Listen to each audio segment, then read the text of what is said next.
그러니까 이제 제가 그 이야기를 유니세프 같은 그런 이야기를 하니까 우리 청년이 이제 보여줬어요. 인터넷에 찾아가지고 이것은 미국의 자선단체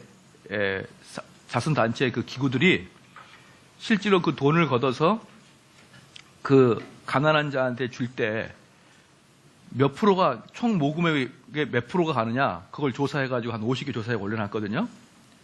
근데 보면은 어떤 데는 2.5%, 1%, 7.4%, 0.5%, 2.2%, 8.9%, 7.8%, 0.7%, 0%, 0.8%, 1.0%, 3.1%, 0.3%, 0.8%, 3.2%, 2.8%, 1.3%, 0%도 몇 개가 있어요. 0.6%.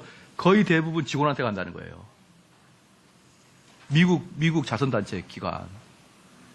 그러면은 한국도 비싸지 않겠어요?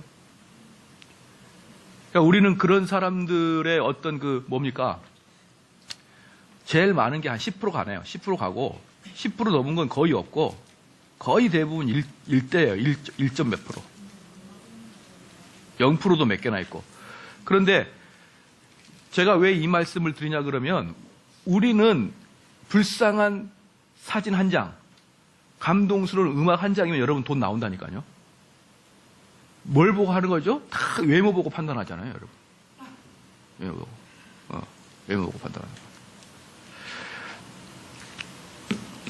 참 좀 씁쓸하죠? 우리가 여러분의 10,000원은 이 하만의 3개월치 빵을 제공할 수 있습니다. 하면은 10,000원이 나도 모르게 가는데 그것의 거의 99%는 그 직원들 얼굴로 들어간다고. 참 답답한 현실이에요. 그래서 여러분들은 가급적이면 그런 것들에 속지 않기를 좀 바랍니다. 차라리 우리가 성교비를 조직해서 가서 차라리 그들한테 직접 주는 게 훨씬 낫죠. 그러면은 우리가 직접 주니까 나은데 그것은 그 대규모 그 시스템 자체를 움직이려고 그러니까 어쩔 수 없이 사무 직원들 월급이 다 해야 되죠. 자, 성리학이란 무엇인가? 성이 곧 이다. 성리학에 가면 성은 보편적으로 내재해 있는 원리이기 때문에 성인과 범인이 같고 사람과 물건에서 동일하다. 만물은 근본적으로 차이가 없으며 만물의 차별성은 단지 성이 기와 합쳐지 발생한다. 성리학자들은 성을 두 가지로 구분한다. 기질지성, 기와 합쳐진 성이고 본연지성, 기와 합쳐지기 전의 성이다. 본연지성이 기와 결합하여 기질에 의해서 막히고 왜곡되면 성향들이 나타난다. 사람들은 수양에 의해서 경과 성을 기르고 학문을 숭상함으로써 기질을 변화시킬 수 있는 가능성을 갖고 있다. 그러니까 성리학에서 우주 만물은 성 혹은 이에 의해서 사실상 하나로 연속되어 있고 이러한 연속성을 가로막는 것은 기라는 물질에 의해서 개체들의 구분이 생긴 이유에 생기다. 따라서 물질에 속하는 기질의 제약을 넘어가면 인간은 우주의 궁극적인 이와 다시 하나가 되는 것이다. 뭐예요? 범신론과 비슷하죠. 유교 사상도 범신론과 비슷하단 말이에요. 그러니까 우리 삶은 아주 명령한 게 있는데 이 명령한 게 뭐가 여러 가지로 욕심과 사회의 구조 때문에 이렇게 오염되어 있어요. 오염되어 있는 것은 뭘로? 수행과 그 다음에 여기서 유교에서 중요한 것은 학문으로 공부로 이것을 명료하게 만들 수 있다는 것이죠. 명료하게 만들 수 있다. 그래서 우리는 가끔 그러죠. 어떻게 공부를 그렇게 많이 한 사람이 그럴 수가 있어? 어떻게 박사가 그렇게 흉악범이 될 수가 있어? 이렇게 얘기잖아요. 어떻게 의사가 저렇게 나쁠 수가 있어? 우리도 모르는 사이에 공부를 많이 한 사람들은 깨끗해질 수 있다는 그런 사고를 가지고 있는 거예요. 그렇죠? 근데 공부하고 우리 인격은 아무 관계 없거든요. 만약에 어디에선가 노숙자가 공부를 하나도 안 하는 노숙자가 흉악죄를 저지르면은 그 놈은 그럴 수 있어. 근데 어떤 학교 박사 교수님이 흉악범을 저지르면은 어떻게 박사가 그럴 수 있어? 이렇게 하는 게 성리학적 기질에 속해 있는 것이죠. 박사라도 남의 눈 안 보면 똑같은 게 개념은 똑같아요. 우리 몸은 똑같은 거예요. 수양을 통해 인격이 완성된 성인은 그 덕과 지혜가 하늘과 같다고 합니다. 이것이 곧 천인 합일의 경지입니다. 그러니까 결국은 공부를 많이 하는 사람들은 왠지 하나님과 가까운 존재가 되는 것 같아서 공부를 많이 하는 사람들이 추한 일을 저지르면 더 우리는 충격을 받는다 이 말이에요. 사실은 똑같은 건데, 유교 사상은 한마디로 인간적 노력으로 인간의 완성과 이상사회 건설을 추구하는 일종의 인본주의, 인간 중심주의, 인문주의입니다. 그러니까 유교는 뭐냐 그러면, 유교는 인간의 노력으로 뭘 만든 겁니까? 유토피아를 만든 거예요. 그렇죠? 인간의 노력으로 좋은 걸 만든다는 것이죠. 공산당도 마찬가지예요. 공산당. 인간의 노력으로 평등한 사회, 유토피아를 만든 것이죠. 그렇죠? 인간의 노력으로 유토피아를 만든 거예요. 그래서 유교나 공산당은 근본적으로 성선설을 주장합니다.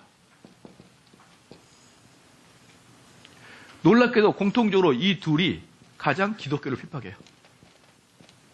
가장 기독교를 핍박합니다. 유교하고 공산주의가. 가장 반대예요. 가장 반대. 오히려 불교하고 도교는 기독교를 그렇게 핍박 안 해요. 근데 유교하고 공산주의는 기독교를 가장 핍박합니다. 그래서 여러분들 우리 한국도 보면은 가장 기독교를 핍박하는 신문 단체들이 주로 좌파적 성향의 신문 단체가 기독교를 가장 기독교의 어떤 느낌이냐면은 눈을 불끈 뜨고 기독교의 비리만을 쳐다보고 있는 거예요. 걸렸다 그러면은 곧바로 그냥 대소특필 딱딱 하는 그런 느낌이죠. 그런 느낌. 그리고 이제 불교에 대해서는 고즈넉한 산에 눈송이 아름다운 해요. 사람들 마음속에 그런 것들을 좋게 하려고 그러고. 도교는 그냥 쭉 갑시다. 도교는 뭐예요? 도교는 했어요. 도교는 노장 사상이라고 그래요. 노자 장자 사상.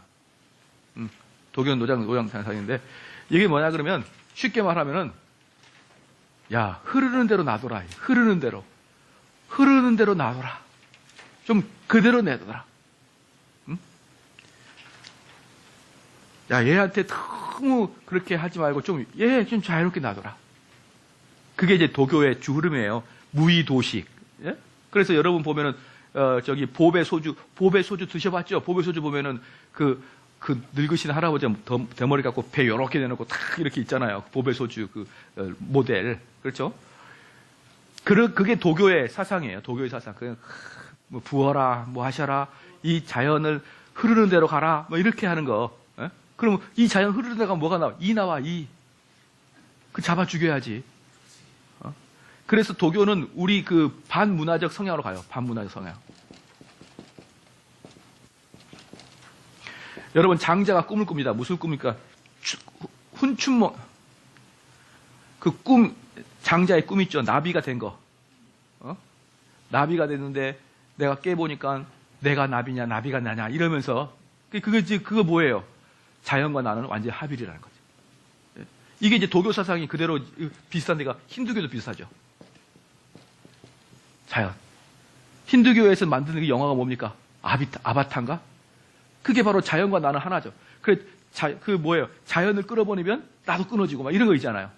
자연과 나는 하나. 그러니까 이 도교 사상은 결국 뭐로 갑니까? 범신론으로 가게 되어 있는 거예요. 자연과 나는 하나. 그러니까 이 산을 뵀어요. 요 산이 있는데 요 산에 구멍을 뚫어 터널을 만들어요. 됩니까 안 됩니까? 안 돼요. 도교는. 왜 이걸 뚫어 이걸. 자연스럽게 좀 돌아가도록 자연을 좀 그대로 만들지. 이게 바로 도교 사상입니다. 기독교 사상은 뭐냐 그러면요. 기독교 사상은 자연을 다스리는 거예요.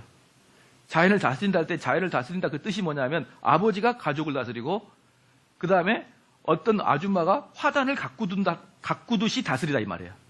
그럼 화단을 가꾸려면은 풀을 뽑고 벌레를 잡고 약도 쳐줘야 될 거 아니에요. 그리고 아버지가 가족을 다스리려고 그러면 말 안 듣는 애는 회초리도 한번 패고 집안의 기강도 잡고 이래야 그 가족이 잘 되지. 네 마음대로 하라고 하면 어떻게 되는 거예요? 콩가루 집안이 되잖아요. 그러니까 기독교에서 말하는 자연을 다스리라 이건 뭐냐면 자연을 인간이 개발하라는 거예요. 개발. 그런데 도교는 자연을 좀 냅둬라. 자연을 내비둬라. 자연이 스스로가 되게 이렇게 하는 게 도교예요. 그래서 이 도교하고 기독교는 또 만나면 또 뭐에 부딪힐까요? 개발권 때문에 부딪히는 거예요. 개발권 때문에. 그렇죠? 근데 여러분 다 아시겠지만 개발을 해야 자연이 보호가 됩니다. 왜냐하면 여러분이 여행을 가보면 가장 깨끗한 도시는 개발된 기독교 선진국이 깨끗해요.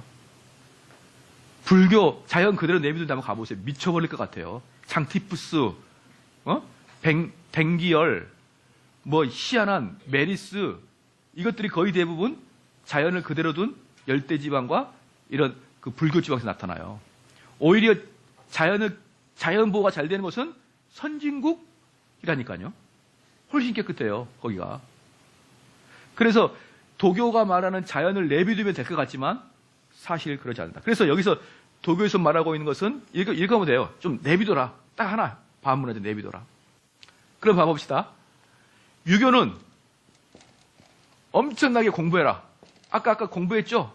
공부해서 성인이 되는 거야. 공부하면은 도를 터득하는 거야. 공부하라. 엄청나게 공부하라. 자, 도교는 좀 냅둬라. 이 두 개가 이제 딱 섞인 거예요.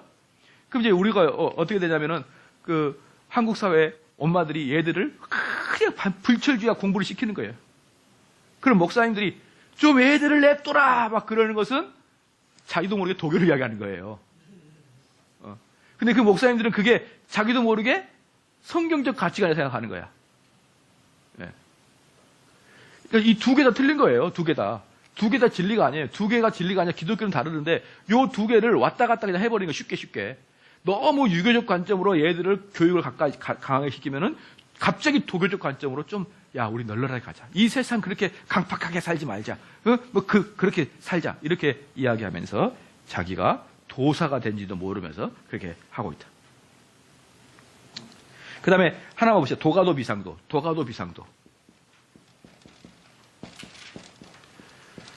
도가도 비상도가 있는데 이게 뭐냐면 도라는 것은 봅시다.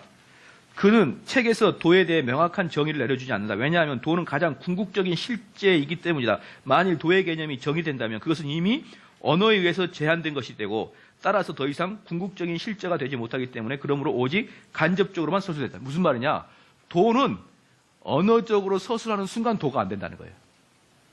왜? 인간에게 너무나 타락하고 인간은 너무나 오류가 많기 때문에 도를 언어적으로 구술하게 되면은 도가 아니라는 거야. 이게 또 기독교 들어보면 뭐냐? 야, 너의 믿음을 한번 얘기해봐. 그러면 말로 표현할 수는 없는데 이제 이렇게 되면서 그게 있어. 그런 느낌이 있어. 막 이렇게 나가는 거예요. 예?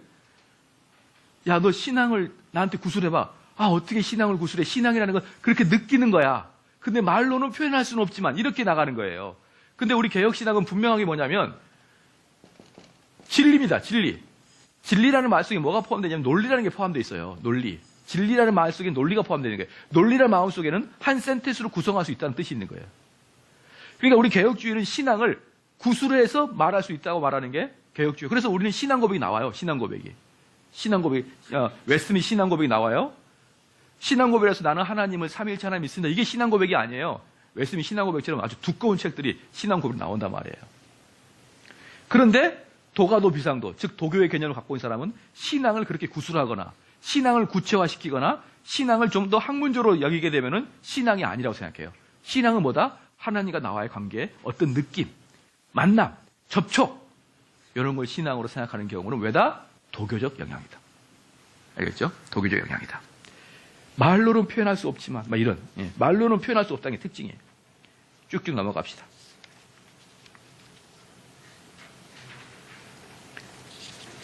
자, 힌두교 나왔죠? 힌두교도 똑같아요. 힌두교도 똑같습니다. 다 똑같아요. 자, 요가 사상 보겠습니다. 요가 사상.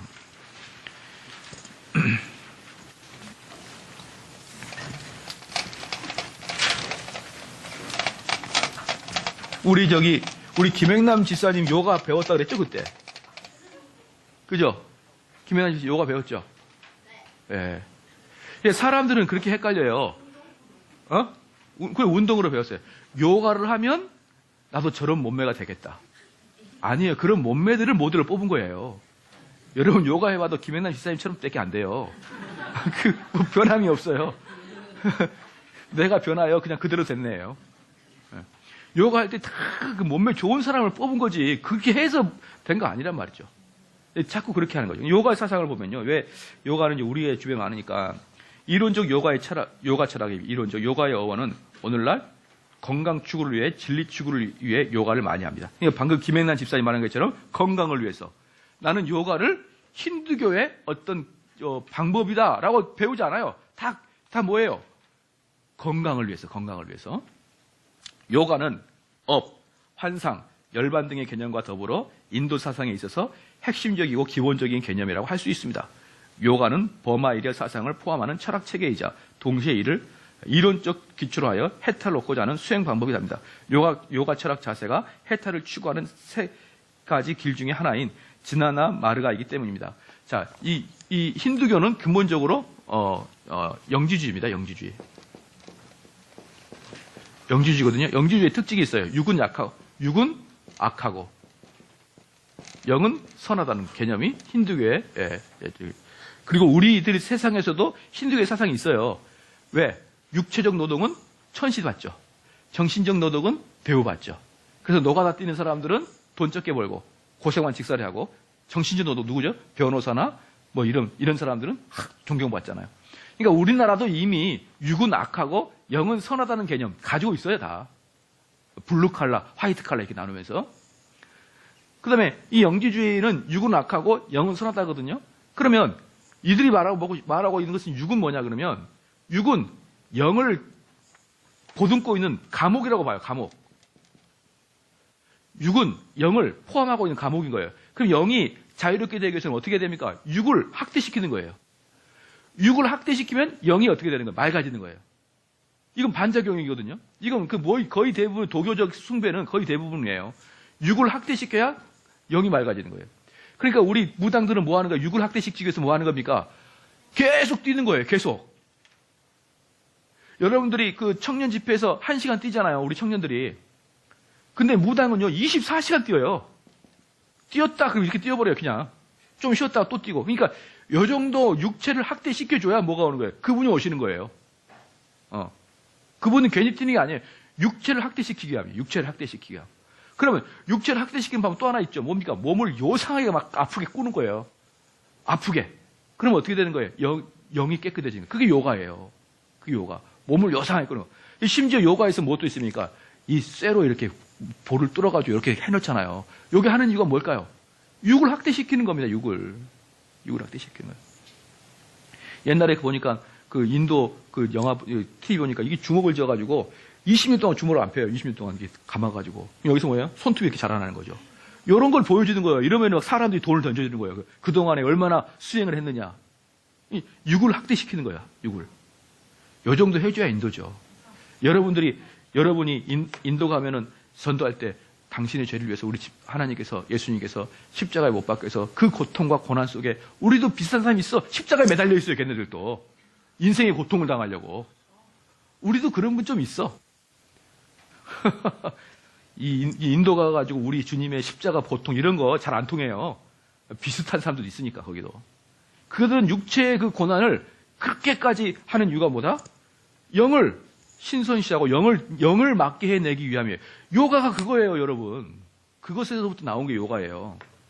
자, 요가의 기원은 고대 유물을 통해 추정해 볼 때 기원전 2000년 전에서 3000년경에 일어나는 것을 볼 수 있고요. 요가의 수행법을 알 수 있는 시기는 기원전 1000년경부터 시작입니다. 이때 요가는 음식, 수면, 욕망 등을 억제하고 호흡을 조절해서 의식을 한 곳에 집중하는 고행적인 수행법이었습니다. 그러나 기원전 500년경부터는 고행과 구별되는 요가적인 고유의 수행법과 철학적 체계를 갖추고 있습니다. 그리고 요가라는 말이 명상 수행을 의미하는 수로로 쓰이기 시작한 것은 기원전 500년, 300년경에 이루어지고 우파니샤드라는 인도의 고대 문헌에서부터입니다. 이 문헌에서 요가는 마차를 인간의 육체에, 말을 인간의 마음에, 그리고 타고 있는 사람을 영혼에 비유해서 말을 잘 통제하여 바른 길로 갈 수 있게 하는 것이 바로 요가의 기원이라고 하는 것입니다. 요가는 인도에서 기원해서 중국을 거쳐 한국에는 삼국시대의 불교가 전래될 때 함께 들어와서 많은 사람들의 수행법으로 정승되어 있다고 말할 수 있습니다. 요가의 그의 목적과 종류, 요가의 궁극적인 목적은 신, 브라만, 자연, 기타 영적 존재와의 합일 경지를 얻는 데 있습니다. 요가의 본질인 명상은 인도인들이 추구하는 해탈이라는 목적에 도달하기 위한 보편적인 수행법이기 때문에 인도의 모든 종파나 철학에서 요가를 수용하게 되는 것입니다. 그러니까 요가 뭡니까? 해탈을 위한 목적이에요. 그래서 요가는 요가의 학파인 전유물이 아니라 인도의 모든 종교 철학에 공유하는 수행법이 되었습니다. 그러므로 요가는 개개인의 정신이 절대의 우주 정신과 합일되거나 교감하는 수행법을 가르쳐주는 것입니다. 또한 이 방법을 통해 해탈에 이르는 것이 목적입니다. 요가의 종류는 첫째로는 하타 요가로서 음양의 조화와 균형, 몸과 마음의 조화와 균형을 추구하며 자연 치유를 높여 아름다운 몸과 마음을 얻기 위하여 여러 가지 운동법, 호흡법, 명상요법, 식이요법 등을 수련하는 요가입니다. 두 번째로 아시탄가 요가로서 요가 수련 과정을 단계별로 구분하여 8단계를 따라 수련하는 요가입니다. 셋째로 라자 요가로서 명상을 통하여 마음의 평온과 지혜를 얻고 해탈의 경지를 추구하는 요가가 있습니다. 넷째로 만트라 요가로서 옴마니 반매훔, 제가 지난주에 옴 이야기해줬죠? 옴 이야기했으면 기억나시죠? 자, 우리가 이제 다시 한번 실수해 봅시다. 옴마니 반매훔이라고 한번 해보시죠. 옴마니 반매움. 이게 뭐예요? 지금 이 양과 음의 그 조화로운 음이야, 이게. 양과 음의 조화로운 음을 내 속에서 공명을 일으켜 뭐 합니까? 합이라는 거예요, 우주와 합의를. 옴 하거나 옴마니 반매움 하면서 소리의 힘을 이용하여 몸과 마음을 정화시킨 요가로서 현대 음악치료법과 같은 맥락에서 이해되고 있는 것입니다. 요가에 대한 기독교적 이해입니다. 이것은 제가 그 뒤에 보면 알겠지만 서울 대형교회 서재승 목사가 쓴 건데, 이 서재승 목사는 조계정 승려에서 개종한 사람으로서 우리나라 교회가 요가를 별 의심 없이 받아들인 것에 한탄하여 쓴 글이에요. 그가 썼습니다. 오늘날 한국에 있는 현대의 교회들이 너무 전통 문화를 닮아가려고 하는 것이 아닌가 생각합니다. 개혁주의는 어디로 가버렸는지 내적 치유란 명분으로 요가적인 명상을 가르치는 한국 교회들이 있었어요. 어떤 교회는 요가, 지금은 좀 덜해요. 한 10년 전에는 가보면은 그때 10년 전에 한참 요가가 유행했거든요. 교회 사회문화원에 여러 가지 있고 요가도 포함되어 있었어요. 요가도. 우리 그 사회문화원에서 요가하면 바이올린 가르칩니다. 뭐 가르칩니다. 다 나와 있고. 근데 거기 요가도 합니다. 제가 그리고 깜짝 놀랐어요. 절간에서 만약에 주기도문 강의합니다. 그럼 깜짝 놀라잖아요. 근데 어떻게 교회에서 요가 수행합니다. 그렇게 써놓냐고요, 그걸. 도대체 어떤 종자가 거기에서 있는 거야, 도대체. 그렇죠? 그분도 그때 이분이 있을 때가 한참 요가가 한국 교회에 유행할 때 썼거든요. 요가란 고대로부터 전해 내려온 인도의 심신 수련법으로 잘 알려져 있습니다. 즉, 요가는 몸으로 하는 힌두교식 기도 명상입니다. 요가의 수행법을 구체적으로 살펴보면 그것은 다름 아닌 불교와 힌두교의 수행과 밀접한 관련이 있음을 발견하게 됩니다. 요가가 비만 해소와 다이어트에 효과적이며 몸을 유연하게 하고 정서를 안정시키는데 효과가 있다는 소문이 돌면서 많은 사람들이 요가에 관심을 갖게 되었습니다. 그러나 분명한 것은 요가는 인도 종교 고행 수행의 기원이 되었으므로 교회 일부에서 명상이니 영성이니 하면서 참선하는 모습과 흡사하게 명상, 관상 기도하는 모습을 볼 때에 교회 예배당이 사찰 법당으로 착각하게 될 때가 많습니다. 그러므로 한국 교회는 세상 문화와 전통 종교를 하나님의 말씀으로 검증해보지 않고 쉽게 받아들이는 태도를 바꿔야 됩니다. 웰빙 열풍을 타고 침투한 요가가 건강을 위한 프로그램 같지만 실은 이방 종교와 신접하는 행위입니다. 오늘날의 한국 기독교는 무속, 불교, 유교, 도교, 신앙의 혼합 형태를 띠고 있는 것은 딱 내 말이 이 말이에요. 우리 서재승 전 스님이 하신 말씀이 딱 내 말이에요, 이게. 한국 교회는 무속, 불교, 유교, 도교가 다 혼합되어 있어요. 그거 사람들 알지도 못하고 다 받아들이고 있는 겁니다, 그걸. 그렇죠? 현대 교회가 예배 기능뿐 아니라 지역사회와 함께하기 위하여 교회 건물을 문화센터 공간으로 제공하게 되면서 컴퓨터방, 독서실, 도서관, 상담실, 취미교실 등으로 교회가 지역사회 개방되어 지역 주민들이 교회를 부담 없이 이용하는 열린 교회로 거듭나는 것은 참으로 기뻐할 일입니다. 그러나 요가는 인도 모든 종교의 명상과 수행법으로서 해탈하고자 하는 사상입니다. 그러므로 교회 안에서 요가를 허용하는 것은 매우 위험합니다. 요가나 명상을 통해서 얻어지는 차분함은 결코 하나님이 주시는 평강이나 평화가 아닙니다. 교회 안에서 이런 것들은 자신도 모르게 이방 신들과 접촉하는 통로를 열어놓게 된다는 사실을 알아야 됩니다. 요즘 한국 교회 곳곳에서 새로운 지역 선교의 수단으로 문화센터가 주목받고 있습니다. 그러나 교회 문화센터를 어떻게 복음과 연결해야 할지를 고민해 봐야 됩니다. 문화센터 자주 열다가 망합니다. 문화센터 할 때 조심해야 됩니다. 그렇죠? 저는 문화센터 할 때 문화 할 수 있다고 생각해요. 뭐 기타를 배우게 하거나 바이올린을 배우게 할 수 있어요. 그러나 한 가지만 생각해 봅시다. 그러나 그것으로 우리 사도들은 그렇게 전도하지는 않았어요. 저는 이 교회, 이 지역 동네 사람들이 좀 정신 좀 차리기 위해서 인문학 강좌는 오케이예요. 그래서 저는 인문학 강좌를 꼭 실시하고 싶어요. 도대체 아까도 말했 왜 예정이 뒤로 가버렸어? 그래, 들어가면 안 되지. 저런 예정이 같은 애들이 쓴 그 기사에 그 현혹돼가지고 전 국민이 좌지우지되는 것은 지금 중국인들이 국가에서 말하니까 아무도 한국어를 안 하는 것과 똑같은 수준이죠. 똑같은 수준이죠. 그 정도의 민도, 우리 민족들의 수준으로 어떻게 이게 민주주의가 되겠습니까, 나라가. 그냥 한두 사람의 매스컴에 의해서 전체가 다 놀아나 버리는데, 저는 그런 것들을 깨트리기 위해서 우리 지역 사람들한테 좀 정신 좀 차려라고 좀 사실을 직면한 강의를 하고 싶은데, 제가 하고 싶은데 제가 하면 와요, 안 와요? 안 오죠. 그러니까 좀 유명한 강사를 초청해가지고 부르고 싶다는 거예요. 그래서 지역 사람들이 정신 좀 차려라. 복음을 전하기에는 세로가 안에 좀 정신부터 좀 차려라라고 말하고 싶어가지고 우리 가을에 인문학 콘서트를 좀 하려고 해요. 설민석 씨를 생각하고 있었는데, 설민석 씨 아세요? 또 갑자기 오늘 보니까 신문에 대문자 나와가지고 뭐 33인을 폄하했다는데 그래가지고 약간 생각을 해봐야 되는데, 그런 것들을 말하는 그런 것들. 그런 사람들 초청해가지고 좀 역사의식도 가지고 우리가 어떻게 살아갈지 알아야 되는데, 온통 그냥 중국식 방식 따라서 돈, 현세, 출세 잃어버리니까 이 사람들을 몇몇 사람들이 그냥 끌고 가기 딱 좋은 게 우리 한국 민도예요. 여러분, 중국 10억 인구가 그 중국 공산당에 의해서 쫙 빨려 들어가는 게 얼마나 무서워요. 저들은 도대체 어떤 생각을 갖고 있는 인간인가? 저 민족에겐 다양성이나 있는 것인가 도대체? 무섭잖아요, 그러면. 얼마나 무서워요. 근데 우리 한국 사람들이 중국 사람들 향해서 손가락질 가리킬 수 있는 상황이냐, 이 말이에요, 지금. 그냥 쫙쫙 빨려 들어가는데. 자, 유토피아가 이거, 유토피아. 이 유토피아도 좀 빨리 읽어야 됩니다. 중요한 거예요. 루소로부터 스탈린에게까지 인류 역사의 경험에 무슨 의미가 있다면 그것은 우리가 싫든 좋든 현실이 아닌 원죄 교리에 예속되어 있는 것이다. 인간의 본성에서 거대하고 정복할 수 없는 악을 인식하게 된다면, 못한다면 여기 지구상이 하늘나라가 될 수 있을 걸 착각합니다. 자, 자아가 진리를 추구할 때는 모든 외부 권위, 그것이 신의 계시든 교회나 역사 전통이든 자유로부터 자유로워하는 것입니다. 에머스는 모든 사람이 자기 힘으로 자기 자신 안에서 모든 그의 자원, 희망, 보상, 사회, 신성을 발견하도록 촉구하는 뉴에이지의 여명을 선언하였습니다.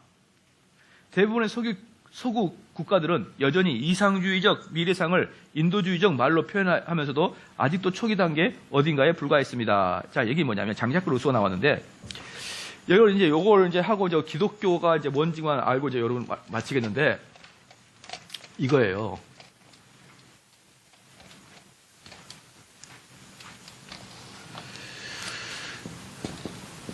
유교의 성선설 이야기했죠. 그렇죠? 첫 번째, 유교의 성선설. 두 번째, 유교도 마찬가지지만, 힌두교도 마찬가지예요. 자, 이들은 수행은 유교도 마찬가지죠? 또는 고행과, 또는 학습으로 뭐가 될 수 있다는 것입니까? 영롱한 자가 될 수 있다. 영롱한 자. 영롱한 자가 될 수 있다는 것이에요. 그렇죠? 이제 이따가 유토피아도 볼 건데, 보십시오. 이것들은 기본적으로 뭡니까? 선하다는 거예요, 사람이. 사람이 선해. 선한데, 이 선함을, 이 선함이 이렇게 아주 영롱한데, 이것이 먼지가 끼어 있다는 게 기본적인 사상이에요, 얘네들이. 예? 우리 기독교는 뭐죠? 얘네들이 여기 아니라 이렇게 된 거예요, 우리는. 우리는 완전히 인격이 왜곡되어 있는 상태라고 기독교를 보는 반면에 얘네들이 보는 것은 기본적으로 선한데 요것만 찌꺼기만 벗겨주면 영롱한 자가 된다는 것이죠. 세 번째는 뭡니까? 똑같아요. 상담학도 마찬가지입니다. 상담하고도 똑같이 이야기하는 거예요. 이 아이는 선한데 했고 그다음에 이 아이가 이제 문제가 있죠. 그러면 자기의 문제를 계속 이야기하게 되면 그렇죠. 지난주에 했던 기억 납니까? 상담하기 가장 큰 문제는 뭐냐면 자기의 이야기를 계속 이야기하게 되면은 상담한 자는 너가 불쌍하다, 너가 참 힘들겠다 이렇게만 이야기해 주면은 피상담자는 계속 자기의 이야기를 계속하게 되는 거예요. 왜 자기의 이야기를 계속한다 그랬죠? 두 가지 이유입니다. 첫 번째는 뭐냐면 자기의 이야기를 하면서 스트레스를 풀어요. 두 번째는 자기의 이야기를 계속하면서 답이 뭔지를 자기 스스로 찾아가는 거예요. 되셨죠? 답이 뭔지를 스스로 찾아간다. 이 뜻이 뭐예요? 이 영롱한 것을 벗겨낸다는 거예요. 근본적으로 이건 다 선하다는 거예요. 선하다. 그럼 근본적으로 얘네들은 나는 선하다야. 나는 선하다. 다른 말로 나는 선한데 왜 이렇게 내가 힘들지? 그래서 나는 피해자란 뜻이에요. 이게 꼭 포함되어 있는 겁니다. 이게 이 뜻이. 나는 피해자라는 것이죠.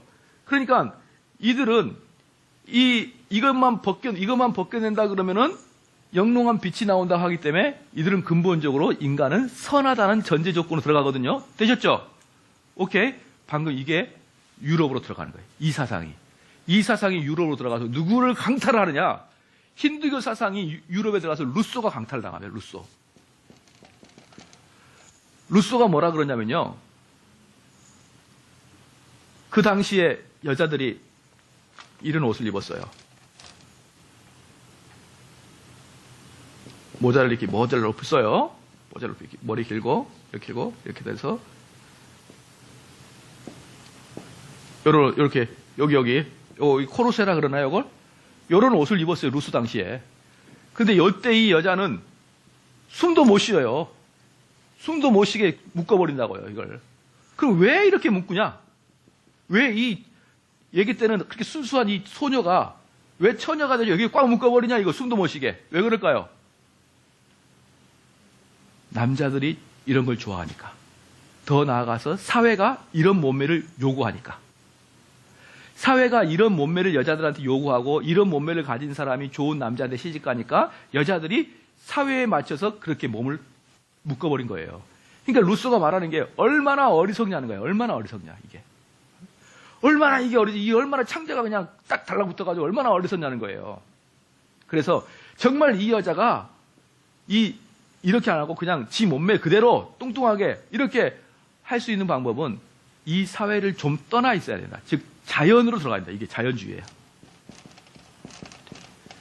사람이 진정으로 행복하려 그러면 사람이 자기 자아를 발견하려 그러면 이 사회 구조된 곳이 아니라 자연으로부터 좀 떨어져 있는 그렇죠? 자연세계 좀 떨어져 있는 그 아름다운 곳에 좀 한적한 곳에 이런 것에 들어가 있으면 사람은 자기 자아가 선한 것이 발견되게 된다. 근데 이 사람이 도심에 나오면 사회 구조로 나오면 어떻게 되는 거예요? 또다시 사회에 맞춰서 자기가 학대를 하고 이러니까 사람은 자연과 사회와 떨어져 자연과 그 다음에 또 하나 그러면 내가 하고 싶은데 내 마음속은 자연스럽게 하고 싶은데 이걸 못하게 하는 것은 뭐냐? 사회의 규범과 법이라는 거예요. 규범 특별히 사회의 규범이 나를 억제시킨다는 거예요. 근데 내가 왜 사회의 규범에 억지를 대야 되느냐? 나는 하고 싶은 게 있는데 왜 이 하고 싶은 걸 못하게 하는 거야? 라고 하면서 루소는 반발합니다. 그래서 루소가 뭐라고 그러냐? 탁 이제 이렇게 그 당시에 그 왜 연회 같은 거 많이 하잖아요. 그 잔치 같은 거 많이 하잖아요. 그러면 음악 나오고 귀족들이 이렇게 나와서 제가 이렇게 아르헨티나 가면 인사 어떻게 한 줄 아세요? 다 이렇게 볼로 하요. 다 그냥 되게 자연스러워요. 아주 재밌더라고요. 아주 딱 너희들도 원하면 내가 한번 해줄 수 있어 이렇게 볼. 이렇게 딱 갖다 대요. 갖다 대는데 소리를 내줘야 돼. 대지는 않고 딱 대면서 쪽 소리를 내줘. 그게 인사법인데 재밌어요. 어색하기도 하지만 재밌더라고요.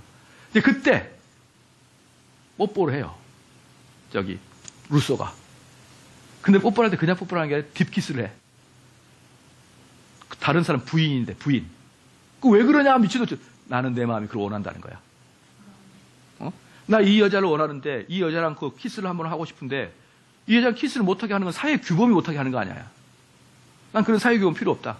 저도 가끔 그런 경향이 있어요. 누가 신호등 내 허락 받지 않고 놔뒀어. 딱 통과. 빨간불도. 뭐 그런 경우 사회 규범에 나는 안 할까 통과. 누가 내 허락 없이 빨간불 달아놓은 거야? 통과. 그러니까 이 이제 루소도 이제 규범을 지키는 거예요. 규범이 나를 왜 규범 따위가 나를 이러느냐? 아, 싫어. 나 저 부인이 좋아. 키스 이렇게 해가지고 아주 선셋이 이르더라 그거 아니에요. 완전히 그 동네. 그래서 근데 루소의 이야기가 이제 완전히 히트를 칩니다. 히트를 쳐서 자연주의, 자연으로 돌아가는 주의가 아주 많아지고. 그 다음에 이제 여기까지 이야기하고 루소는 죽어요. 이제 여기까지 이야기하고 자연으로 돌아가 이야기하고 문화가 사람을 그렇게 나쁘게 한다라고 하고. 근데 이것을 누가 은혜를 받느냐? 이 루소의 자연주의에 누가 은혜를 받느냐? 거기 나와 있지만 첫 번째는 폴포트예요. 폴포트. 그 다음에 마르크스입니다. 모태통이에요.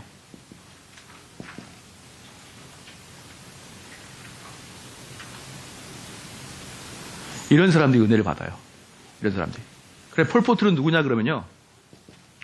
캄보디아의 킬링필드의 주인공이에요. 캄보디아 킬링필드가 오래되지 않았어요. 박정희 대통령 당시에 폴포트가 캄보디아 대통령이었어요. 얼마 전이야, 얼마 전. 근데 그 사람이 프랑스에서 그 장교로서 있다가, 젊은 장교로 있다가 루소의 책을 읽고 완전히 은혜를 받습니다. 그래서 루소의 그 책을 들고 캄보디아 다시 와요. 그리고 그 폴포트 밑에 있는 장교들은 전부 다 루소의 책으로 부장을 받아요.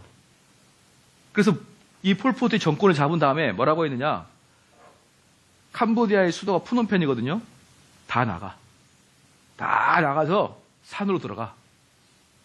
다 자연으로 다 쫓아냈습니다. 그런데 안 나간 사람도 있잖아요.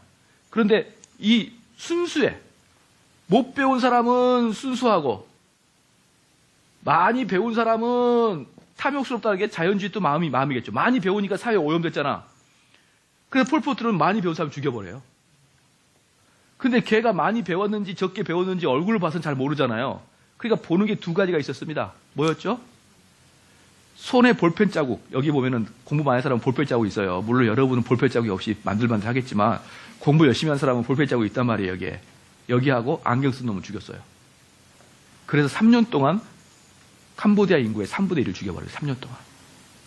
그래서 제가 여러분과 그 푸놈펜에 선교 가면요. 뭐가 있냐 그러면 큰 나무가 있는데 이 나무가 아주 그 나무 옆에 큰 호수 같은 게 있어요. 거기가 아주 징그러운데요. 뭐냐면 이 나무에다가 얘를 이렇게 다리를 잡고 2번 떡을 치고 그대로 이렇게 호숫가로 버리는 그 장소거든요. 그 장소. 그렇죠. 폴포트가 그 왜 얘들까지 죽였느냐. 결국 그 애들이 크면 또 원수를 갚기 때문에 부모 보는 앞에서 다 떡을 쳐서 죽었어요. 여기서 다 철거. 그 나무가 지금도 우람하게 서 있거든요. 거기에 각지가 막 이거 얼마나 잔인합니까? 얼마나 잔인해. 얘부터 시작해가지고 다 죽여. 아무것도 필요 없이. 왜? 많이 배웠다는 이유만으로. 이게 누구 때문에 그러는 거예요? 루소 때문에 그러는 거예요. 루소 때문에. 응? 이 배우면 안 되는 거예요. 그러니까 우리 어린나라 교회에서도 뭐라고 하냐면 아무것도 모르고 기도만 열심히 하는 사람들을 믿음이 좋다라고 표현해요. 깝깝이 죽겠어요. 그런 자연주의적 요소들. 그렇죠? 뭐 신학 많이 알고 뭐 좀 성경 많이 알고 그러면 교만하다 그러고 교만하기를 뭐 하나님 말씀 많이 하면 그 하나님 말씀이 나를 쳐서 복종시키는 거죠. 통 교회에서는 그냥 지금은 좀 덜 그랬게. 근데 옛날 교회 보면 전부 다 우매와 바보 권사 장로인데도 통 몰라. 아무것도. 누가 그렇게 만든 거예요 다. 많이 알면은 교만해서 목사를 덤빌라 그런다. 그런 목사들이 아무것도 교육을 아시겠죠. 전부 다 우매해 다. 그러니까 사람들이 우매하니까 자기 본성에 맞게 살아버려요 그냥. 여기서도 그러는 거야. 많이 배우는 나쁜 놈, 적게 배우는 사람, 순수한 사람 딱 그런 이등병을 하는 거예요. 여러분 정말 적게 배우고 시골 사면 순수합니까? 여러분 저번에 그 어디 섬에서 어떤 할아버지 어떤 여자 선생을 그 섬에서 3명이서 폭행했던 거 기억납니까? 왜 시골 사람이 순수하다 생각하세요? 오히려 도시 사람이 더 순수할 때가 많아요. 오히려 시골에 무서운 사람 많아요. 오히려 시골에 있고 덜 배우면 순수하다고요? 그게 폴포트가 생각했던 거예요. 그래서 공부 많이 해서 죽여버리고 도시만 안 빠져나서 죽여버렸어요. 그래가지고 3분의 1을 죽였는데 그냥 죽인 게 아니라 전문가, 변호사, 의사, 선생 3분의 1을 죽인 거예요. 지금도 캄보디아 가면 사람들이 맹해요. 그래가지고. 회복이 안 돼, 회복이. 얼마나 많은 사람을, 지식인들을 죽여버렸던지. 지식이 회복이 안 돼. 그게 폴포트였습니다. 마르크스 뭡니까? 공산당 만들었죠. 그렇죠. 모태또 뭡니까? 모태또한테 둘이한테 김일성 아니에요. 다 결국 뭐예요? 공산당 만들었죠. 이게 뭡니까? 루소가 인간은 선한데, 사회가 악해서 인간이 이렇게 악해졌다. 요 구조로 나갔던 게 루소예요. 그 구조를 영향받은 것들이 지금의 좌파를 형성했던 거란 말이에요. 지금의.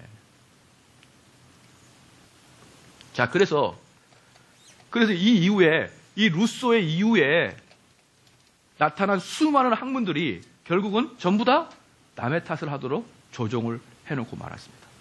남의 탓을. 자, 여기까지입니다. 여기까지가, 그래서 유토피아주의는 유교도 열심히 해서 좋은 세상 만들자.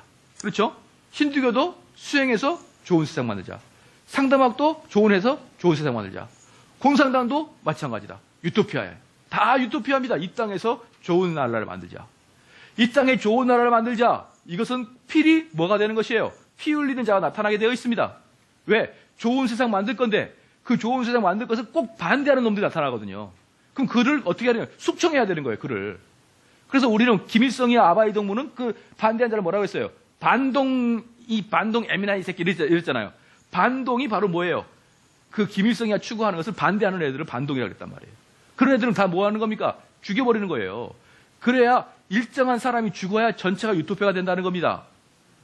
저는 이 사상이 대한민국을 잡고 있지 않냐 이 말이에요.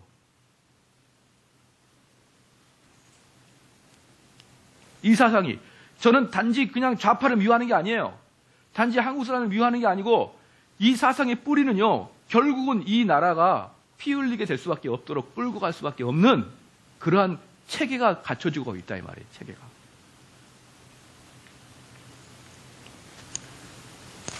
그래서 나는 이러한 이야기들을 좀 우리 삼성루에 있는 동네 사람들이 하고 싶어요.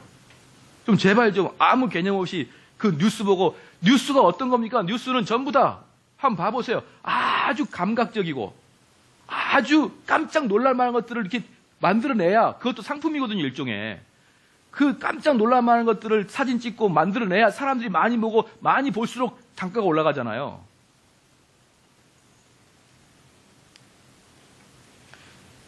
여러분 신문사가 돈 버는 이유가 뭡니까? 신문사가 돈 버는 이유는 조회 부수가 많아지면 광고비가 엄청나게 올라가잖아요.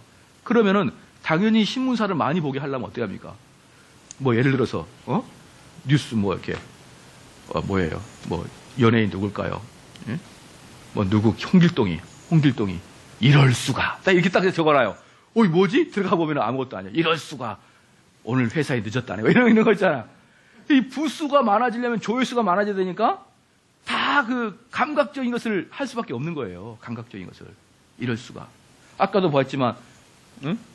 그 돕는다는 거 제일 불쌍한 애 딱 찍어가지고 다 감각적이게 해가지고 돈 엄청나게 벌어가지고 자기 직원들 회식하고 다 직원들 월급 좀 끝나고 많은 것처럼 어차피 신문사들도 경영을 해야 되고 어차피 신문사들도 기자들 월급 줘야 되기 때문에 신문사도 돈을 벌어야 돼요.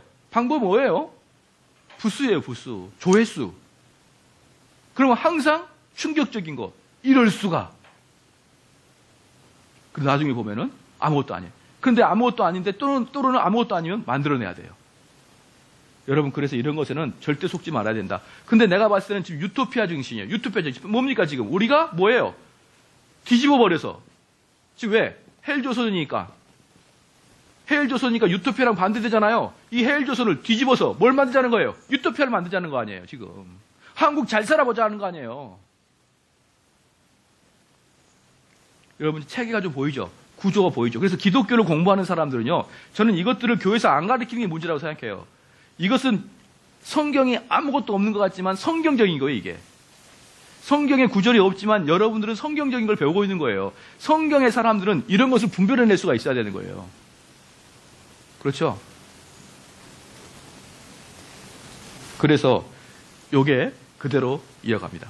그러면 결국 이들이 만들고자 하는 게 뭡니까? 유토피아거든요. 결국 잘 살아보자는 거예요. 자, 유토피아는 뭣도 없는가? 평등하고, 그렇죠? 아픔도 없고, 고통도 없고, 유토피아예요. 이걸 만들자는 게 모든 종교와 철학과 이 세상 가치관의 꿈은 유토피아예요. 되셨죠? 동의합니까? 그런데 기독교는 뭐라고 했습니까? 기독교는 유토피아를 만드는 게 아니에요. 기독교는 회개하라. 처음에 우리 주님이 처음에 나타날 때 회개하라. 천국이 가까워합니다. 기독교는 유토피아를 추구하는 게 아니라 기독교는 내 죄 문제에 집중하는 게 기독교예요.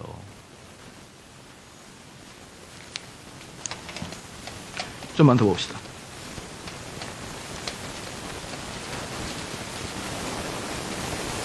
그래서 다른 종교들은 그랬죠. 다른 종교는 맨 꼭대기에 뭐가 있습니까? 맨 꼭대기에 유토피아가 있는 거예요. 유토피아. 이 유토피아를 위해서 불교도 유토피아를 추구하고 있는 거죠. 왜? 생로병사의 문제를 해결하기 때문에 생로병사의 문제 해결은 결국 유토피아를 추구하는 거예요. 생로병사의 불교가 결국 추구하는 것은 유토피아야. 자, 도교는 뭘 추구한다 했습니까? 불로불사. 늙지도 않고 죽지도 않는 그런 불로불사. 늙으니까 또 뭐 하는 거예요? 보톡스라 맞아가지고 덜 늙어 보이게 하려고. 그렇게 하면서 계속 추구하고 있는 게 뭐예요? 행복하게 잘 살아보자. 유토피아예요. 도교도 유토피아죠. 그죠? 자, 아까도 말했죠? 유교. 결국 유교 또 수행하고 학문해서 유토피아. 도교. 다. 심지어 뭡니까? 공산주의도 유토피아예요. 공산주의도 유토피아. 자본주의는 뭡니까? 자본주의와 공산주의 차이가 뭐냐면요. 자본주의 공산주의 차이. 공산주의의 반대말이 무슨 말이에요? 자본주의. 자본주의 써라 그래요. 보편적으로 공산주의 반대말 뭐냐면 민주주의요. 민주주의가 공산주의 반대말 아닙니다. 왜냐? 우리 북한이 자기들 뭐라고 해요? 인민민주주의 인민공화국. 민주주의 인민공화국. 그렇게 얘기하죠. 공산주의의 반대는 자본주의예요. 민주주의 반대는 뭐죠? 독재주의예요. 독재주의. 그러니까 자기들을 독재주의라고 말하는 나라가 없죠. 다들 민주주의라고 그래요. 근데 꼭 기억하는 것은 뭐냐면 공산주의는 반대말이 자본주의예요. 그러면 자본주의는 뭐냐? 이거죠. 이 동네에다 화장실 만들어야 돼. 화장실 만들어야 되는데 누가 돈을 낼래? 이렇게 해서 돈을 제일 많이 낸 사람한테 아침 8시부터 8시 30분까지 화장실을 독점할 수 있는 권한을 줘요. 돈 많이 냈으니까. 돈 적게 낸 사람한테는 그 시간에 절대 못 쓰게 해주는 거예요. 또는 돈 많이 낸 사람은 30분 쓰게 해주고 돈 적게 낸 사람은 5분 쓰게 해준 게 자본주의예요. 돈을 많이 낸 사람이 더 윤택함을 주는 거죠. 그러니까 자본주의는 뭐예요? 결국은 이 동네에 가운데 화장실 하나가 있습니다. 이 화장실 만드는 게 행복한 거잖아요. 이 행복을 어떻게 추구하냐? 돈 많이 낸 사람을 통해서 행복을 만드는 거예요. 그 대신 돈 많이 낸 사람한테 혜택을 주겠다. 그럼 아침에 출근할 때 쭉 줄 설 때 어때요? 돈 많은 사람 차 타고 가가지고 딱 나가는 거예요. 그 여러분 같이잖아? 흑수저는 줄 서 있는 거예요. 이게 자본주의예요. 이게 싫으면 북한으로 가란 말이에요. 북한으로. 자, 그러면 공산주의는 뭡니까? 다 똑같이 5분 만에. 그래서 화장실 만들어 놓고 5분 만에 다 평등하게. 근데 어떤 사람은요, 시작하려고 할 때 벌써 5분이 지나가는 사람이 있어요. 화장실에서 좀 오래 있는 사람도 있잖아요. 장고에 시간을 보내야 되는데 국가에서 5분만 하라는 거예요. 그럼 그 사람은 좀만 더 하다가 어떻게 끌려 나와서 맞아요. 너만 지금 이러냐? 이게 공산주의예요. 그렇죠? 그러니까 공산주의는 뭐냐 그러면 자본주의의 표. 자본주의가 제일 많이 말하는 게 자유입니다. 자유. 오케이? 그럼 여기에 말해서 공산주의가 제일 많이 말하는 게 뭘까요? 공산주의 제일 많이 말하는 게 평등이야, 평등. 되셨습니까? 자본주의는 자유를 많이 말하고 공산주의는 평등을 말합니다. 그래서 평등을 많이 말하는 것은 어쨌든 공산주의에 가까워요. 그러면 자유와 평등, 이것은 없는 말이에요. 없는 말. 어떻게 자유로운데 평등이 있습니까? 어떻게 자유로운데 평등이 있어요? 우리 아버지는 이건인데 자유롭게 내가 경쟁하면 이 아버지는 백수 아들하고 비교 경쟁이 됩니까 이게? 자유롭게 경쟁 한번 해봐요. 이건희하고 이 일반 아저씨하고 경쟁이 안 되잖아요. 근데 자본주의는 자유를 외쳐요. 근데 공산주의는 평등을 외친단 말이에요. 그래서 자유와 평등을 달라. 이것은 가짜. 평등을 하려면 뭘 줄여야 된다? 자유를 줄여야 된다. 자유를 확장시키려면 평등을 줄여야 되는 거예요. 예를 들어 볼게요. 너 공부 열심히 해가지고 공부 잘하는 애들 경기고등학교 가. 경기고 가. 자, 합리적입니까? 안 합니까? 합리적입니까? 아닙니까? 합리적인데 공산주의는 불합리해요. 그래서 평균화, 고등학교 평균화, 모든 고등학교 똑같아. 이게 사회주의적 관점이고. 공부 잘하는 애들은 경기고 가서 열심히 해서 네 하고 싶은 대로 공부해. 사회주의는 안 돼. 그렇게 하면 우리 아들 상처받아. 평등하게 해. 심지어 뭣도 없애자 요즘에 그러죠? 서울대도 없애자 그러잖아요. 그래서 내가 서울대 안 가는 거예요. 처음부터. 그럴까봐. 알잖아요. 안 가. 서강대도 안 가고 다 안 가. 이런 것들이 다 좌파적 생각이라고요. 서민을 위한 생각이 아니라 좌파적 생각이라고요. 좌파적 생각. 좀 착각하지 말고 삽시다. 평등하자, 평화롭자. 이렇게 나가는 것은 결국은 이렇게 돼. 그래서 이 사람들은 결국 평등을 외치는 게 뭡니까? 아니 쟤는 처음부터 머리가 좋아가지고 공부만 했다면 1등 합니다. 근데 나는 밤새도록 공부해도 맨날 20등 하는 거예요. 그럼 이걸 평등하려고 하면 어떻게 되는 거예요? 마취하죠. 그렇죠? 그래서 이게 유토피아다. 우리 아들, 우리 딸, 차별받지 않고 사는 나라에. 응? 그 나라에 살고 싶다. 여러분들 저희 가운데 남미 가보면 다 사회주의예요. 평등한 나라. 다. 카나다도 평등한 나라. 살기 사실 좋아요. 여러분 저기 다 평등한 나라로 가요. 사회주의 국가로. 저기 어디 노르웨이, 스웨덴 다 평등한 나라예요. 다 그래요. 평등한 나라면 여러분들이 의사죠. 의사는 한 달에 월급 2천만 원 받아. 예를 들어서 거기 나는 그래요. 20만 원 받아요. 그럼 세금이 1,500만 원 나가요. 그 운전기사는 한 달에 500만 원 벌어요. 그럼 세금이 한 100만 원 나가요. 그럼 결과는 어때요? 의사가 좀 더 벌어요. 그러니까 평등하죠. 월급이 평등해야 평등하는 거예요. 여러분. 그래서 아무리 노력해도 세금 다 틀립니다. 논팽이랑 비슷하게 받아. 나중에. 그리고 그걸 사회복지라고 하는 거예요. 많이 번 사람은 많이 내고 적게 번 사람은 적게 벌고. 제 친구 목사님은 캐나다에 있는데 한국에 안 와요. 왜? 얘만 나면 숫자만큼 국가에서 나오고 돈이. 평등하기 때문에.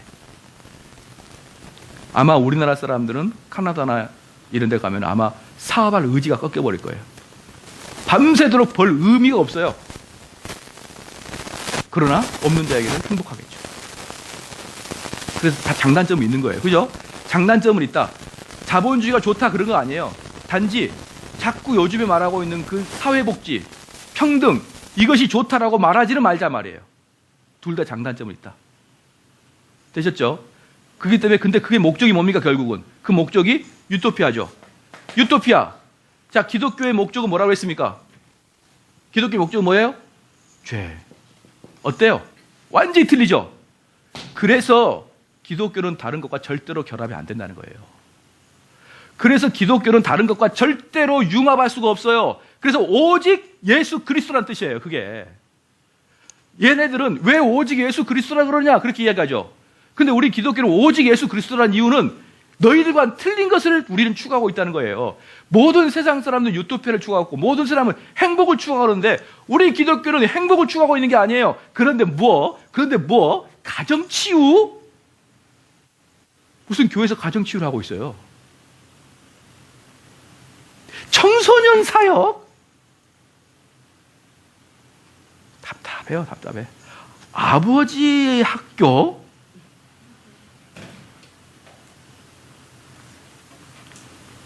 그럼 막내딸 학교도 만들어라요. 막내딸 학교도. 이 목적들이 뭡니까? 아버지 학교, 어머니 학교, 뭐 가족 치유, 뭐 청소년 뭐 사역, 다 목적이 뭐예요? 유토피아죠.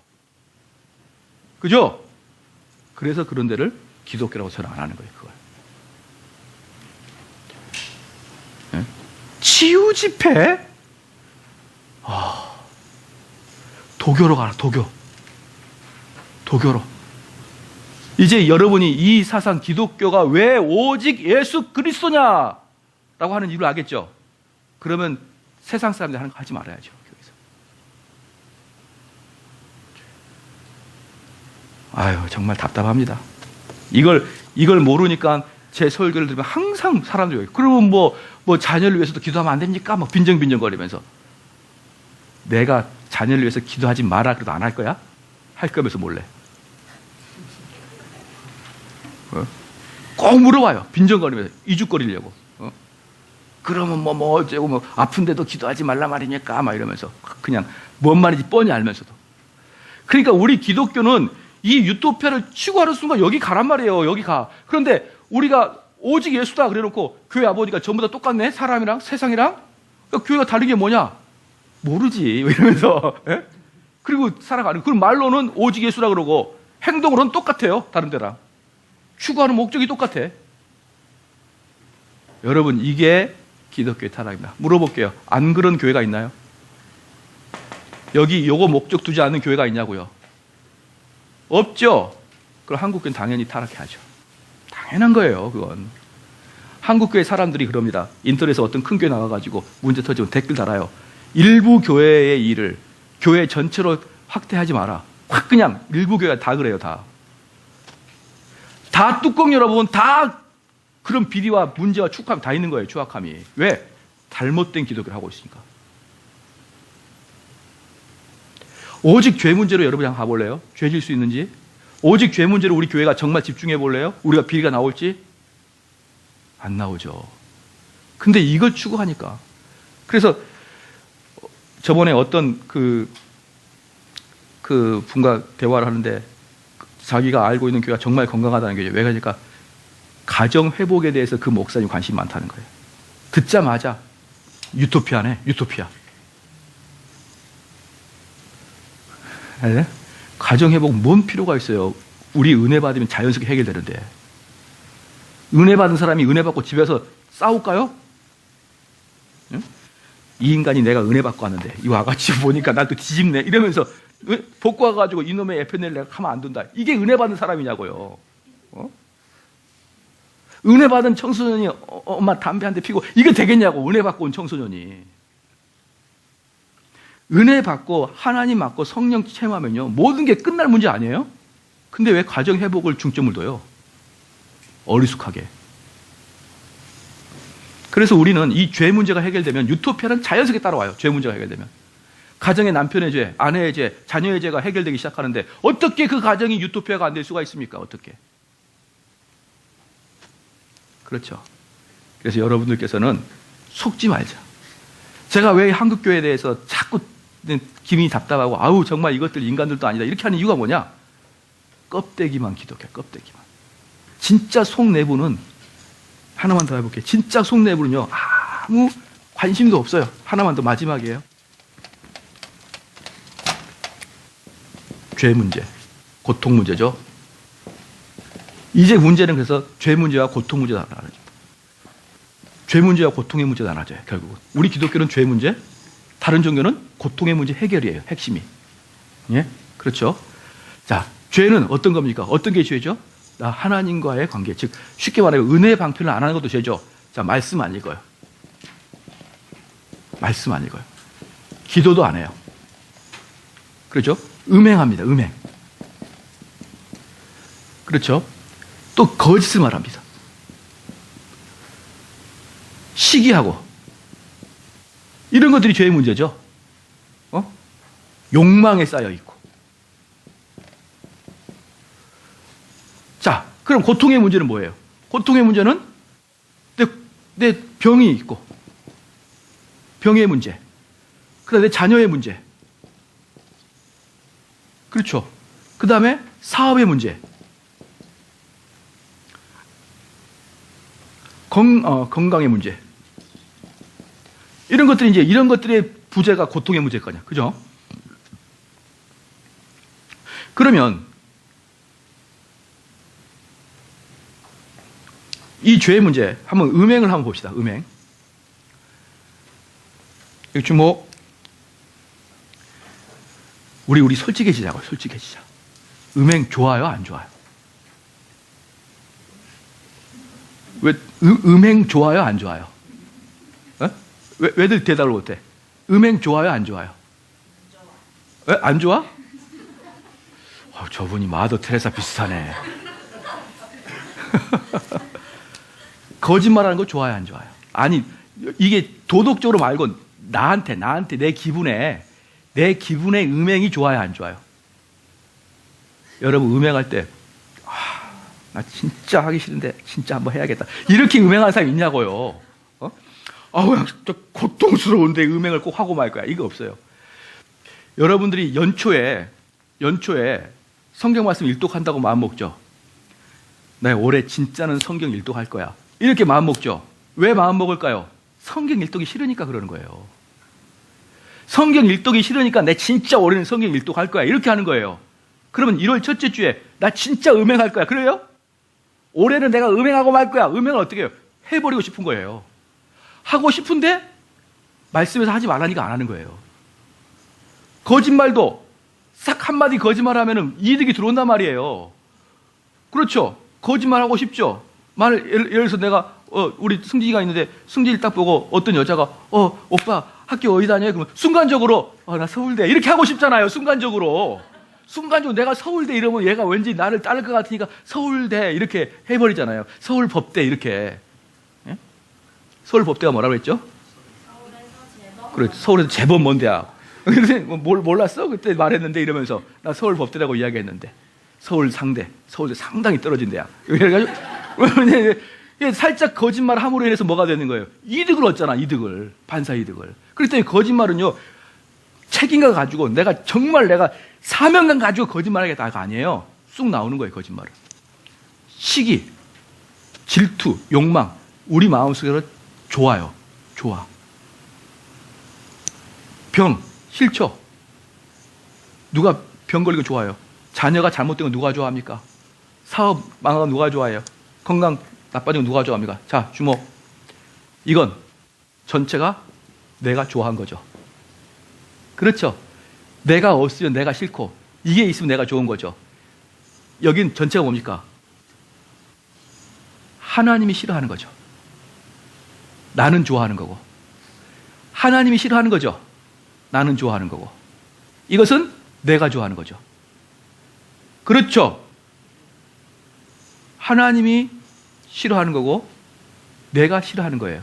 그래서 이것을 인본주의라고 합니다. 인본주의. 그래서 이걸 신본주의라고 해요.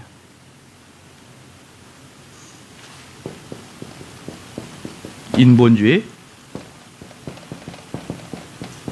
신본주의라고 하는 거예요. 그래서 어떤 사람이 못 모르고 나는 하나님께 열심히 기도해서 병 나았습니다, 그것을 신본주의라고 생각하는 경우가 있어요. 나는 하나님께 기도했다고. 너 인본주의예요. 핵심이 누구예요? 나예요. 나의 고통의 문제 해결. 그래서 여기에서는 이 고통의 문제 해결이 다른 말로 유토피아죠. 유토피아. 여기에는 그래서 구원이 없는 거예요. 왜? 구원은 오직 하나님께 달려 있으니까. 모든 건 그래서 이 인본주의와 신본주의 달렸는데 결국은 이 유토피아, 즉 치유 쪽으로 가는 모든 사역들은 결국은 인본주의로 갈 수밖에 없죠. 그래서 거기에는 뭐가 없다? 구원이 없다. 되셨죠? 그래서 이 교회가 자꾸 그런 인간들이 좋아하는 쪽으로 개발하고, 뭐 아까도 인간들이 좋아하니까 또 뭘 더 합니까? 요가도 한번 하고. 이런 교회는 성령의 능력이 없는 교회예요, 여러분. 그런 교회에서는 피해야 된다. 다녀봐야 일생 헛수고하고 다니는 거예요. 30년 다닌 다음에 딱 봐봐요. 내가 뭘 배웠나? 아무것도 없을 거예요. 아무것도. 그래서 기독교는 뭐다? 기독교는 오직 하나이며, 그렇죠? 기독교만이 오직 신본주의다. 다른 모든 것들은 인본주의이기 때문에 다른 모든 것들은 연대가 가능하다. 그래서 다른 것들은 연대할 때 기독교는 왜 연대 안 하냐고 할 때는 우리 분명하게 연대 안 하는 이유를 알아야 된다. 그렇죠? 제가 이제 이걸 왜 이렇게 제가 쭉 이제 다 했어요. 이제 전반부 할 거 기독교가 무엇이냐라는 것을 여러분에게 이제 알려주고자 했고, 이걸 제가 이렇게 쭉 연구했던 이유는 뭐냐 그러면 제가 처음에 말했듯이 제가 목사 아들이고 평생을 교회 다녔는데 제가 대학교 졸업할 때 제 학교 후배가 딱 그랬어요. 야, 너 교회 좀 같이 가자. 내가 그랬더니 그 친구가 나한테 했던 말이, 형, 기독교가 일반 종교랑 다른 게 뭐야? 이렇게 묻더라고. 그래서 내가 기독교는 천국이 있고, 우리 극락이 있잖아. 기독교 성경이 있고, 우리는 불경이 있잖아. 똑같네. 이렇게 충격을 제가 받은 거예요. 제가 누구라고? 목사 아들이라고요. 대학교 졸업할 때 한 번도 교회 안 다니는 애한테 단 1분의 충격을 받은 거예요. 뭐야? 내가 한 번도 교회 안 다니는 애한테 할 말이 없네? 그래서 제가 그때부터 갈고 닦은 거라고, 이게. 그때부터. 그냥 나온 거 아닙니다. 그냥 여러분 뭐 꿀떡꿀떡 먹었는데 사실은 본전 생각 나겠죠? 그러니까 왜 그러냐 그러면 여러분들이 이걸 모르면 기독교를 모르는 거예요. 이걸 모르면 기독교가 내뚱 뭐 하고 있는 거예요? 사람 위로나 해주고 앉아 있는 거예요. 죄 문제 해결하는 게 아니라 사람 위로나 해주고 사람 엉덩이는 툭툭 두들기고 앉아 있는 거예요, 기독교가. 그래서 다른 데 가가지고 오직 예수라고 그러는 거예요. 뭐가 틀리냐고 몰라 이래요. 이것에 대해서 충격과 이것에 대한 자책감 때문에 제가 근 몇 년을 팠던 거예요, 이걸. 예, 여기까지 하겠습니다. 예, 기도하겠습니다.